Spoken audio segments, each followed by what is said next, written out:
বলে recording on করতে ভুলে গেছিলাম। আজকে আমি কিছু সবজি নিয়েছি আজকে, ঠিক আছে। সবজির মধ্যে দেখেছি আমি বিনস নিয়েছি, গাজর আর তার সাথে ক্যাপসিকাম, তার সাথে নুডলসটা আমি সিদ্ধ করে নিয়েছি। নুডলসের মধ্যে কর্ন ছিল, কিছুটা কর্ন ড্রাই হয়ে গেছিলো, তাই আমাকে সিদ্ধ করতে হয়েছে। সয়াবিন আর এটা সিদ্ধ করেছি। আর এর মধ্যে কিছু মশলা আমি অ্যাড করে নিয়েছি। তো সেটা হচ্ছে সোয়া সস, তার সাথে আছে টমেটো, কিছু চাট মশলা, কিছু সময়। আর এটাকে আমি ফ্রাই করছি আপাতত, ঠিক আছে বন্ধুরা। আজকে বাবাদের উদ্দেশ্যে, সমস্ত বাবাদের উদ্দেশ্যে, আমার শিব বাবা হচ্ছে আমার বাবা, নিরাকার ভগবান, তাকে তুমি বাবা বলি।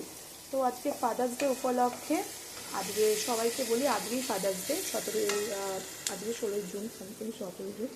যাই হোক, ফাদার্স ডে সব দিনই সমান হয়। বাবারা যেরকম প্রোটেক্ট করে জীবনে, আমার সময় ছিল, আমার বাবা যখন ক্লাস 10-এ পড়তে আমার চলে গেছিলো, সেই সময় আমার মা বাবার ভূমিকাটা পালন করেছে।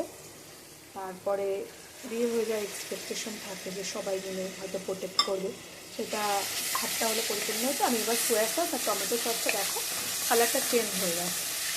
এটা আমি অল্পই দিয়েছি, কারণ আমি যেহেতু কদিন ধরে চিয়া সিড খাচ্ছি, কিন্তু সানডে, তো সানডে মানে হচ্ছে সানডেতে সানডে জিনিসই হয়, তো তাই জন্য একটুখানি আমি তো একটুখানি জল অ্যাড করে দেবো, কারণ এই গোলাটা ফেলে দেবো না, কারণ ভাই অনেক জিনিসই কিনতে থাকে।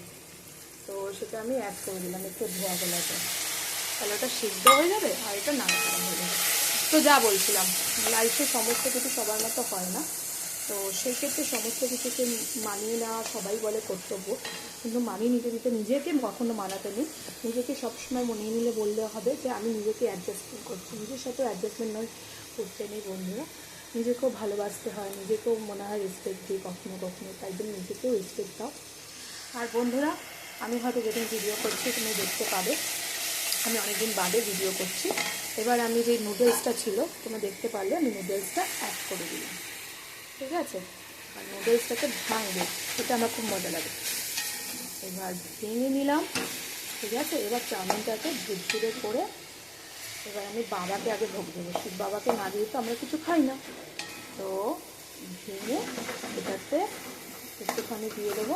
দেখো ভাঙছি, এটা আমি হাতেই করি, হাতের নাম জগন্নাথ, যা সবে তাই পায়। তো দীপানিতা হাসা তো কারণই আছে, দীপানিতা সবাই। বাবা তুমি থাকো সদাই পাশে, তোমাকে অনুভব করি আমি আশেপাশে, তুমি হচ্ছে আমার ছত্রছায়া, তোমার ছাড়া বাবা পৃথিবীতে নেই কোনো আশা। বাবা তুমি আমার জীবনের সব আশা ভরসা ভালোবাসা, তো তোমায় নিয়ে আমি করেছি জীবনে প্রচুর আশা। বাবা তুমি থেকেই সদা পাশে, তুমি আশেপাশে, তোমাকে নিয়ে তৈরি করবো আমার জীবনে যত আছে ভাষা। শিব বাবা না থাকলে হয়তো আমি ব্লগও করতাম না, ব্লগ ছাড়া অন্য কিছু করতাম। যাই হোক, আমি তোমাদের সাথে একটু কথা বলি, মনে কথা হালকা করি। প্রথম দিনই ব্লগে হয়তো বলেছিলাম যে আমি আমার কথা বলার কোনো সাথী বা বন্ধু পাইনি, তো সেক্ষেত্রে আমি তোমাদের সাথে ব্লগটা শেয়ার করছি এই কারণে, নুডলস দিয়ে। তো আজকে চটপটা খেয়েছি, তো জীবনটাও চটপটা করে নাও তোমরা, খুশিতে থাকো। এখন আমার চাটনিটা হয়নি, চাটনিটা হোক একটু, ততক্ষণ কথা বলে নিই।